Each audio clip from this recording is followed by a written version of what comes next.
Hi friends, welcome to my channel. Naval ship repair yard port player నుండి tradesmen skilled పోస్టులకు notification అయితే రావడం జరిగింది. ఎంప్లాయ్మెంట్ న్యూస్లో ఈ నోటిఫికేషన్ అఫీషియల్గా అయితే ఇంకా రిలీజ్ అయితే అవ్వలేదు. ఒకసారి మనం ఈ నోటిఫికేషన్ డీటెయిల్గా చూద్దాం. ఇక్కడ నేను ఇంపార్టెంట్ పాయింట్స్ని హైలైట్ అయితే చేయడం జరిగింది. ఒకసారి మనం నోటిఫికేషన్ డీటెయిల్గా చూద్దాం. ఇక్కడ మనం టాప్లో చూసుకుంటే naval ship repair yard port player tradesmen skilled అయితే నోటిఫికేషన్ అయితే రిలీజ్ చేయడం జరిగింది. ఇక్కడ చూసుకుంటే ఓన్లీ ఆఫ్లైన్లో మాత్రమే వీళ్ళు అప్లికేషన్ అయితే యాక్సెప్ట్ చేయడం జరుగుతుంది. అలాగే return exam for the tradesmen skilled will be exam centres only port Blair and Visakhapatnam మాత్రమే. అలాగే ఈ నోటిఫికేషన్కి only X naval dockyard apprentices మాత్రమే ఎలిజిబుల్. సో ఇంపార్టెంట్ పాయింట్స్ ఇవి. అండ్ మామూలుగా చూసుకుంటే బయట ఇంకెవరైనా అప్రెంటిస్ చేసి ఎక్సెప్ట్ నేవల్ డాక్యార్డ్ ఇండియన్ నేవీలో కాకుండా వేరే అప్రెంటిస్ ఎవరు చేసినా వాళ్ళు ఈ నోటిఫికేషన్కి అయితే ఎలిజిబుల్ కాదు. అలాగే notification only return exam base మీద మాత్రమే మీకు ఫైనల్ మెరిట్ లిస్ట్ అయితే ప్రిపేర్ చేయడం జరుగుతుంది. ఎటువంటి ఇంటర్వ్యూ కూడా ఈ నోటిఫికేషన్కి ఎగ్జామినేషన్ ప్రాసెస్కి అయితే ఉండదు. సో ఇది ఇంపార్టెంట్. ఫస్ట్ మనం చూసుకుంటే 5 పాయింట్స్. ఒకటి, ఆఫ్లైన్లో అప్లై చేయాలి. అలాగే exam centre port Blair and Visakhapatnam మాత్రమే ఉంటుంది. X naval dockyard apprentice candidates మాత్రమే ఎలిజిబుల్. ఇంకా రిమైనింగ్ ఏ అప్రెంటిస్ క్యాండిడేట్స్ బయట ఐఓసిఎల్ స్టీల్ ప్లాంట్ వాళ్ళు ఎటువంటి వాళ్ళు ఎక్కడ అప్రెంటిస్ చేసిన వాళ్ళు ఎలిజిబుల్ అయితే కాదు. అలాగే ఎటువంటి ఇంటర్వ్యూ కూడా దీనికి లేదు, డైరెక్ట్ రిటర్న్ ఎగ్జామ్ మాత్రమే. సో ఇక్కడ మనం ఒకసారి పోస్టులు చూద్దాం ట్రేడ్ వైజ్గా. మిషనిస్ట్ చూసుకుంటే టోటల్ మొత్తం ఇది వచ్చేసరికి 300 పోస్టులకి వీళ్ళు నోటిఫికేషన్ అయితే రిలీజ్ చేయడం జరిగింది. సో అఫీషియల్గా ఇంకా ఎంప్లాయ్మెంట్ న్యూస్లో అయితే వీళ్ళు నోటిఫికేషన్ అయితే రిలీజ్ చేయలేదు. అది కూడా మీకు నేను ఈ వీడియోలో క్లారిటీగా చూపిస్తాను అసలు ఏంటి నోటిఫికేషన్ అనేది. సో మిషనిస్ట్ వచ్చేసరికి మొత్తం టోటల్ 16 పోస్టులు. అలాగే ప్లంబర్ వచ్చేసరికి అప్రెంటిస్ ట్రేడ్ వచ్చేసరికి ఇది మీరు ఐటీలో ట్రేడ్స్ నేను ఇక్కడ చెప్తున్నాను. ఇక్కడ ఫస్ట్ కాలంలో ఫీడర్ ట్రేడ్ అని చూసారా, ఇది ఐటీలో మీకున్న ట్రేడ్. అలాగే ఈ ట్రేడ్ వాళ్ళు డాక్యార్డ్లో అప్రెంటిస్ చేసిన తర్వాత వీళ్ళకి ఈ డిజిగ్నేషన్స్ అయితే ఇవ్వడం జరుగుతుంది. ప్లంబర్ వాళ్ళకి పైప్ ఫిట్టర్ అని, పెయింటర్ వాళ్ళకి పెయింటర్, వెల్డర్ వాళ్ళకి వెల్డరు, మెకానిక్ ఎంటీఎం వాళ్ళకి మిల్ బెట్. సో ఐటీఐ ట్రేడ్ మిషనిస్ట్ పోస్టులకు 16 పోస్టులు. అలాగే పైప్ ఫిట్టర్ వచ్చేసరికి 8, పెయింటర్ వచ్చేసరికి జనరల్ 7, టైలర్ వచ్చేసరికి 6, వెల్డర్ వచ్చేసరికి మొత్తం 20 పోస్టులు, మెకానిక్ వచ్చేసరికి ఎంటీఎం వచ్చేసరికి 7 పోస్టులు, వెల్డర్ గ్యాస్ అండ్ ఎలక్ట్రిక్ వచ్చేసరికి 3, షీట్ మెటల్ వర్కర్ వచ్చేసరికి 1 పోస్టు. అలాగే ఇప్పుడు నాన్ డిజిగ్నేటెడ్ ట్రేడ్స్లో చూసుకుంటే ఎలక్ట్రానిక్ మెకానిక్ ఎవరైతే ట్రేడ్ చేశారో వాళ్ళకి కంప్యూటర్ ఫీడర్లో 5 పోస్టులు, ఎలక్ట్రానిక్ ఫిట్టర్లో 12 పోస్టులు, రాడార్ ఫిట్టర్లో 9, రేడియో ఫిట్టర్లో 7 పోస్టులు. అలాగే ఎలక్ట్రానిక్ మెకానిక్ మిషనరీ కంట్రోల్ ఫిట్టర్లో 8 పోస్టులు, జైరోలో 7 పోస్టులు. అలాగే ఎలక్ట్రీషియన్ ఐటీఐ ఎలక్ట్రీషియన్ చేసిన వాళ్ళకి ఎలక్ట్రికల్ ఫిట్టర్లో మొత్తం 29 పోస్టులు. అలాగే ఇన్స్ట్రుమెంట్ మెకానిక్ ఇన్స్ట్రుమెంట్ ఫిట్టర్ మొత్తం 8 పోస్టులు, fitter engine fitter 32, weapon fitter 5, mechanic diesel ice fitter వచ్చేసరికి 17, empty fitter 12, ice fitter crane వచ్చేసరికి 13 పోస్టులు. అలాగే రిఫ్రిజిరేషన్ అండ్ ఏసీ మెకానిక్ వచ్చేసరికి 11 పోస్టులు, షీట్ మెటల్ వర్క్ వచ్చేసరికి మొత్తం 18 పోస్టులు, కార్పెంటర్ వచ్చేసరికి లాగర్ వచ్చేసరికి 8, రిగ్గర్ 11, షిప్ రేట్ వచ్చేసరికి 14, మ్యాషన్ వచ్చేసరికి మొత్తం 7 పోస్టులు, ఎలక్ట్రానిక్స్ మెకానిక్ సోనార్ ఫిటర్ వచ్చేసరికి 1 పోస్ట్కి వీళ్ళు నోటిఫికేషన్ అయితే రిలీజ్ చేయడం జరిగింది. మొత్తం వచ్చేసరికి 302 పోస్టులకి వీళ్ళు నోటిఫికేషన్ అయితే రిలీజ్ చేయడం జరిగింది. బట్ అఫీషియల్గా ఎంప్లాయ్మెంట్ న్యూస్లో అయితే ఇంకా వీళ్ళు రిలీజ్ అయితే చేయలేదు. సో నేను ఈ నోటిఫికేషన్ మీకు ఒకసారి ఎక్స్ప్లెయిన్ చేస్తున్నాను మెయిన్ పాయింట్స్. ఇక్కడ చూసుకుంటే ఏజ్ వచ్చేసరికి 18 to 25 ఇయర్ క్యాండిడేట్స్కి, రిమైనింగ్ క్యాండిడేట్స్కి మీకు తెలిసిందే, అది కూడా నేను ఇక్కడ ఎక్స్ప్లెయిన్ అయితే చేస్తాను. ఏజ్ వచ్చేసరికి 18 to 25, మిగతా రిలాక్సేషన్ వీళ్ళు పారా నెంబర్ 7లో అయితే వీళ్ళు ఇవ్వడం జరిగింది. సో ఈ పోస్టులకి మీరు అప్లై చేయాలంటే మీ దగ్గర 10th క్లాసు, అలాగే ఐటీఐ, అలాగే నేవల్ డాక్యార్డ్ అప్రెంటిస్ స్కూల్ నుంచి మీకు వచ్చిన నేషనల్ అప్రెంటిస్ సర్టిఫికేట్ కూడా మీకు ఖచ్చితంగా ఉండాలి. Only X naval dockyard apprentice candidates మాత్రమే ఈ నోటిఫికేషన్కి ఎలిజిబుల్. సో ఇది ఎడ్యుకేషనల్ క్వాలిఫికేషను. ఈ నోటిఫికేషన్ మీరు అప్లై చేసుకోవాలనుకుంటే ఇక్కడ చూసుకుంటే జాబ్ డిస్క్రిప్షన్. ఇన్ కేస్ మీకు జాబ్ వస్తే మీకు సంబంధించిన ట్రేడ్స్లో మీకు మీ వర్క్ అయితే ఉండడం జరుగుతుంది ఇలాగా. సో దీనికోసం మనం తర్వాత చూద్దాం.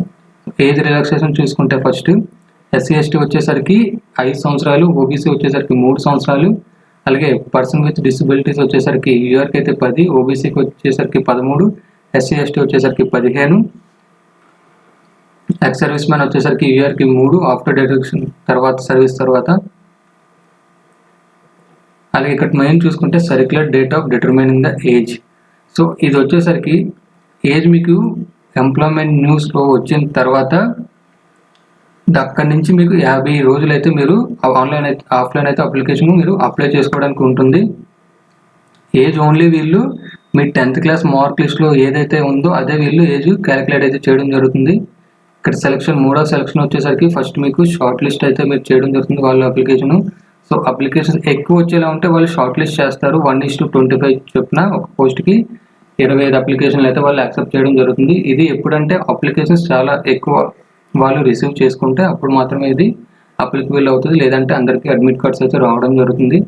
అలాగే స్కీమ్ ఆఫ్ రిటర్న్ ఎగ్జామ్ చూసుకుంటే ఇది వచ్చేసరికి ఆబ్జెక్టివ్ టైప్ క్వశ్చన్స్ అయితే ఉండడం జరుగుతుంది. ఒక క్వశ్చన్ అలాగే 4 ఆప్షన్స్ అయితే రావడం జరుగుతుంది. క్వశ్చన్ పేపర్ వచ్చేసరికి ఇంగ్లీష్ అండ్ హిందీలో అయితే ఉండడం జరుగుతుంది. సో సిలబస్ చూసుకుంటే జనరల్ ఇంటెలిజెన్స్ అండ్ అవాన్సెన్స్ రీజనింగ్ 30, ఇంగ్లీష్ వచ్చేసరికి 10, యాప్టిట్యూడ్ 20, అలాగే మీ ట్రేడ్ నుంచి 40, మొత్తం 100 బిట్లకి అయితే వీళ్ళు క్వశ్చన్ పేపర్ అయితే ఇవ్వడం జరుగుతుంది. ఇక్కడ ఇన్ కేస్ మీకు టై అయితే మీకు ఏ విధంగా ఫైనల్ మెరిట్ లిస్ట్ ఇస్తారనేది వాళ్ళు ఇన్ఫార్మ్ చేయడం జరిగింది. అఫీషియల్గా నేను ఎంప్లాయ్మెంట్ న్యూస్లో మీకు నోటిఫికేషన్ వస్తే నేను డీటెయిల్గా ఈచ్ అండ్ ఎవ్రీథింగ్ పాయింట్ మీకు ఎక్స్ప్లెయిన్ అయితే చేస్తాను. ఇక్కడ సిలబస్ కూడా ఇచ్చారు, general intelligence and reasoning A topics, English అలాగే యాప్టిట్యూడ్ అలాగే మీ ట్రేడ్ నుంచి. ఇక్కడ date of examination, so exam notification వచ్చి మీరు అప్లై చేసిన తర్వాత డేట్ ఆఫ్ ఎగ్జామినేషన్ వాళ్ళు మీకు ఎవరైతే షార్ట్ లిస్ట్ అయ్యారో వాళ్ళకి స్పీడ్ పోస్ట్ ద్వారా అయితే మీకు ఇన్ఫర్మేషన్ అయితే ఇవ్వడం జరుగుతుంది. అలాగే ఎగ్జామినేషన్ సెంటర్ చూసుకుంటే ఆల్రెడీ మనం స్టార్టింగ్ పేజ్లో చూసాము. ఎగ్జామినేషన్ సెంటర్ వచ్చేసరికి only port Blair and Visakhapatnam మాత్రమే ఉండడం జరుగుతుంది. Only port Blair and Visakhapatnam మాత్రమే ఎగ్జామినేషన్ సెంటర్. ఇక్కడ చూసుకుంటే opening and closing date, time for application. ఈ నోటిఫికేషన్ ఆల్రెడీ యూట్యూబ్లో కూడా చాలామంది వీడియోస్ చేశారు, కానీ ఎవరు ఇంకా అప్లై అయితే చేయొద్దు. ఎందుకంటే ఇక్కడ మీరు చూసుకుంటే ఓపెనింగ్ డేట్ దగ్గర from the date of notification published in employment news and employment exchange. Employment ఎక్స్చేంజ్లో ఎప్పుడైతే నోటిఫికేషన్ అఫీషియల్గా రిలీజ్ అవుతుందో ఆ డేట్ నుంచి వాళ్ళు అప్లికేషన్స్ అయితే ఆఫ్లైన్లో యాక్సెప్ట్ చేయడం జరుగుతుంది. సో అప్పటి వరకు మీరైతే ఎటువంటి అప్లికేషన్ అయితే అప్లై చేయొద్దు.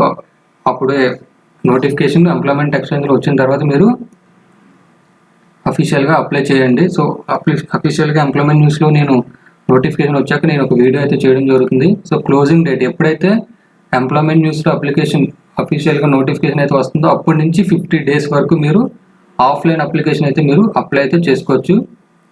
సో మనం ఎంప్లాయ్మెంట్ న్యూస్లో వచ్చిన నోటిఫికేషన్ డేట్ బట్టి మనం లాస్ట్ డేట్ క్యాలిక్యులేట్ చేసి అప్లై చేసుకోవచ్చు. సో దానికి సంబంధించిన వీడియో కూడా నేను చేస్తాను. ఫస్ట్ ఎంప్లాయ్మెంట్ న్యూస్లో అయితే అఫీషియల్గా నోటిఫికేషన్ రానివ్వండి. ఎందుకంటే ఈ లాస్ట్ వీక్ నోటిఫికేషన్ ఇది ఇక్కడ నేను చూపిస్తుంది కదా, ఇది ఈ వీక్ ఎంప్లాయ్మెంట్ నోటీస్. ఇందులో కూడా ఎటువంటి రిక్రూట్మెంట్ సంబంధించింది ఇండియన్ నేవీ ట్రేడ్స్మెన్ స్కిల్డ్ సంబంధించిన నోటిఫికేషన్ అయితే ఈ ఎంప్లాయ్మెంట్ న్యూస్లో అయితే లేదు. సో నెక్స్ట్ వీక్ మనం చూద్దాం ఎంప్లాయ్మెంట్ న్యూస్లో ఏమైనా వస్తుందో రాదో ఏంటనేది. సో వచ్చిన వెంటనే నేను వీడియో అయితే చేయడం జరుగుతుంది. ఇక్కడ last date for filling application, ఈ స్టేట్స్లో ఉన్న వాళ్ళకి 10 డేస్ ఎక్స్ట్రాగా వీళ్ళు అప్లికేషన్ ఎక్స్టెన్షన్ అయితే ఇవ్వడం జరిగింది. అక్కడ కింద మీరు చూసుకుంటే ఇల్లుస్ట్రేషన్ అని చెప్పి అంటే ఎగ్జాంపుల్గా వీళ్ళు ఇవ్వడం జరిగింది. ఫర్ ఎగ్జాంపుల్ 1వ తారీఖు ఆగస్టులో ఎంప్లాయ్మెంట్ న్యూస్లో ఈ నోటిఫికేషన్ కానీ రిలీజ్ అయితే సో దానికి లాస్ట్ డేట్ వచ్చేసరికి 19 సెప్టెంబర్ 2021 అంటే ఎగ్జాంపుల్ చెప్తున్నారు. సో మనం ఏంటంటే ఈ నోటిఫికేషన్ ఎంప్లాయ్మెంట్ న్యూస్లో ఎప్పుడైతే అఫీషియల్గా రిలీజ్ అవుతుందో ఆ రోజు నుంచి 50 డేస్ కౌంట్ చేసుకొని ఆ 50 డేస్లో మనం ఎవరైతే ఎలిజిబుల్ క్యాండిడేట్స్ ఉన్నారో వాళ్ళు అప్లై అయితే చేసుకోవచ్చు. Next place of posting duty station చూసుకుంటే సో ఎవరైతే సెలెక్టెడ్ క్యాండిడేట్స్ ఉంటారో వాళ్ళు అండమాన్ కార్ నికోబార్లో మీకు జాబ్ అయితే ఉండడం జరుగుతుంది. అలాగే రిక్వైర్మెంట్ అడ్మినిస్ట్రేటివ్ రిక్వైర్మెంట్ బట్టి నేవల్ యూనిట్లో ఎక్కడైనా మీకు పోస్టింగ్ అయితే ఉండడం జరుగుతుంది. శాలరీ చూసుకుంటే పే లెవెల్ వచ్చేసరికి లెవెల్ 2, మ్యాట్రిక్స్ వచ్చేసరికి 19,900 to 63,200 ఇది pay level tradesmen skilled ITI క్యాండిడేట్స్కి. హౌ టు అప్లై మనం ఆల్రెడీ టాప్ పేజ్లో చూసుకున్నాం. ఆఫ్లైన్లో మాత్రమే వీళ్ళు అప్లికేషన్స్ అయితే యాక్సెప్ట్ చేస్తారు. సో అప్లికేషన్స్ వచ్చేసరికి A4 సైజ్ పేపర్లో మీరు నీట్గా క్యాపిటల్ లెటర్స్తో మీ ఓన్ హ్యాండ్ రైటింగ్తో ఫిల్ చేయాల్సి ఉంటుంది. అలాగే ఎన్వలప్ మీద మీరు application for the post of tradesmen skilled అలాగే మీ నేము, మీ ట్రేడ్, మీ కేటగిరీ మెన్షన్ చేసి మీరు రిజిస్టర్ పోస్ట్ కానీ స్పీడ్ పోస్ట్ ద్వారా మాత్రమే మీరు అప్లికేషన్ అయితే సెండ్ చేయాల్సి ఉంటుంది. సో సెండింగ్ ఇక్కడ అడ్రస్ కూడా ఇచ్చారు, the commodore superintendent for OEC recruitment cell naval ship repair yard PBR post box number 705 HADDO Port Blair 744102 South Andaman. So ఈ అడ్రస్కి మీరు ఆఫ్లైన్ అయితే అప్లికేషన్ సెండ్ చేయాల్సి ఉంటుంది. సో ఎంప్లాయ్మెంట్ న్యూస్ వచ్చిన తర్వాత నేను అఫీషియల్గా ఎలా అప్లై చేయాలి ఏంటి అనేది మనం డీటెయిల్గా ఒకసారి చూద్దాం. ఇది ఎందుకంటే ప్రజెంట్ అయితే నోటిఫికేషన్ ఇంతవరకు వచ్చింది కానీ అఫీషియల్గా మనకు రాలేదు. అఫీషియల్గా వచ్చినప్పుడు మనం ఒకసారి క్లారిటీగా డిస్కస్ అయితే చేద్దాం. నెక్స్ట్ మనం చూసుకుంటే అప్లికేషన్తో పాటు 2 additional passport size photographs, background వచ్చేసరికి బ్లూ కలర్ ఉండాలి.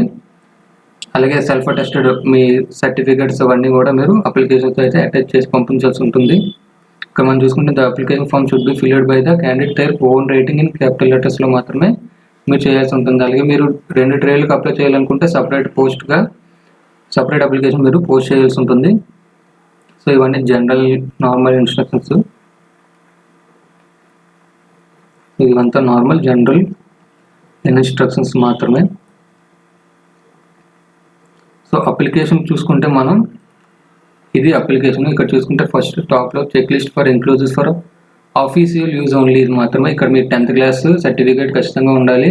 ఎవరైతే ఎంప్లాయీ వాళ్ళైతే NOC కూడా ప్రొడ్యూస్ చేయాలి. అలాగే SC ST OBC remaining technical certificate xerox copies, అలాగే అడిషనల్ 2 పాస్పోర్ట్ సైజ్ ఫోటోగ్రాఫ్స్ ఖచ్చితంగా ఉండాలి. ఇది application form recruitment from the tradesmen skilled naval ship repair yard Port Blair. ఇక్కడ మీ ఫోటో అలాగే సెల్ఫ్ అటెస్టెడ్ చేయాలి. ఇక్కడ మీ నేమ్ అలాగే పోస్ట్ అలాగే trade applied for preference for centre అని ఇక్కడ ఇచ్చారు చూసారా. ఇక్కడ మీరు పోర్ట్ బ్లేయర్లో అప్లై చేయాలనుకుంటారా, ఎగ్జామ్ రాయాలనుకుంటున్నారా లేదా విశాఖపట్నంలో రాయాలనుకుంటున్నారా అనేది మీరు ఇక్కడ మెన్షన్ చేయాలి. అలాగే ఇక్కడ ఫాదర్స్ నేము, ఇక్కడ మీ డేట్ ఆఫ్ బర్త్, అలాగే లాస్ట్ డేట్కి మీ ఏజ్ ఎంతో ఇక్కడ మెన్షన్ చేయాల్సి ఉంటుంది. నేషనాలిటీ అలాగే మీ జెండర్, మీరు ఎక్స్ సర్వీస్ మ్యాన్ అయితే ఎక్స్ సర్వీస్ మ్యాన్, అలాగే PWD ఉంటే PWD, PWDS అని పెట్టుకుంటే మీ type of disability certificate number, అలాగే మీరు ఎంప్లాయ్ అయితే ఇక్కడ S అని లేదంటే no, ex service man S అయితే S లేదంటే no, length of the service in case S అయితే మీరు ఈ కాలం ఫిల్ చేయాల్సి ఉంటుంది. అలాగే ఇక్కడ 17 చూసుకుంటే have you already join in civil post availing benefit of reservation. In case మీరు ఆల్రెడీ ఈ ఎక్స్ సర్వీస్ మ్యాన్ రిజర్వేషన్ మీరు యూజ్ చేసుకుంటే అక్కడ మీరు ఫిల్ చేయాల్సి ఉంటుంది. ఇక్కడ మీ కేటగిరీ అలాగే మీకు ఏది రిలాక్సేషన్ యూజ్ చేస్తున్నారా లేదా, అలాగే మీ religion, permanent address, email ID, contact mobile number, Aadhaar, ఇక్కడ మీ ఎడ్యుకేషనల్ క్వాలిఫికేషన్ ఫిల్ చేయాల్సి ఉంటుంది. అలాగే ఇక్కడ మీ టెక్నికల్ క్వాలిఫికేషన్లో నేవల్ డాక్యుమెంట్ అప్రెంటిస్ క్వాలిఫికేషన్, ఇక్కడ మీ ట్రేడు, అలాగే మీ ఇయర్ ఆఫ్ పాసింగ్, మీ marks secured, percentage, division. So ఇక్కడ మీ C చూసుకుంటే whether holding national apprentice certificate issued by NCVT.